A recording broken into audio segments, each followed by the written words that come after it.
Welcome to Unpopped Review, movie views from a movie lover and not a movie critic. When a cute dog is suddenly separated from his owner, he must team up with a rodent and a cat to escape the clutches of the dog catcher and evil animals. But enough about both, this is The Secret Life of Pets.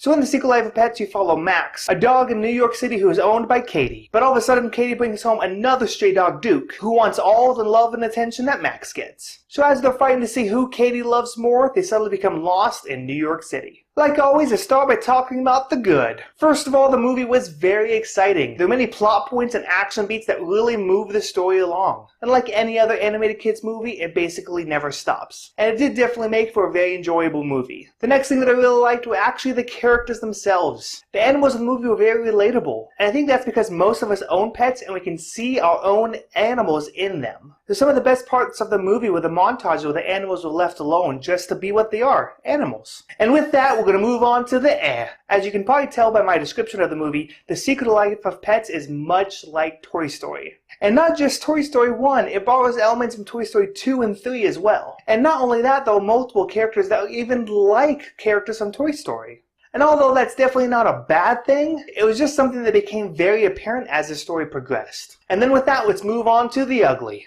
Now, I don't know what it is about me, but I hate quick action that a lot of animated kids movies have. For example, when a character falls off a cliff, lands on a trampoline, flies up in the air, gets caught in a clothesline, the clothes gets wrapped around him, and then he parachutes down to the ground. But as he's landing, he actually lands in a bowl of ice cream, which then he licks off and has a huge smile on his face. Those quick action beats just seem to bore me. They've been overdone again and again and again. And it really just gets so boring, especially when the whole movie is made up of those kinds of action pieces. Now, the next thing I thought was ugly was the lack of a moral or a heart in the story. This is something that Pixar does so well and the other studios just can't match it. Somehow Pixar is able to appeal to both kids and adults. But movies like Secret Life of Pets aren't necessarily bad, they're just definitely more geared towards children. Now that being said, I did really enjoy Secret Life of Pets. I didn't feel like I wasted my time and I definitely felt like I got what I came for. So if you have kids or a family, this movie is definitely for you. So with all that being said, I say this movie is worthy to see in theaters. And it's definitely going to win all the money in the box office this weekend. So that's what I thought of The Secret Life of Pets. What did you think?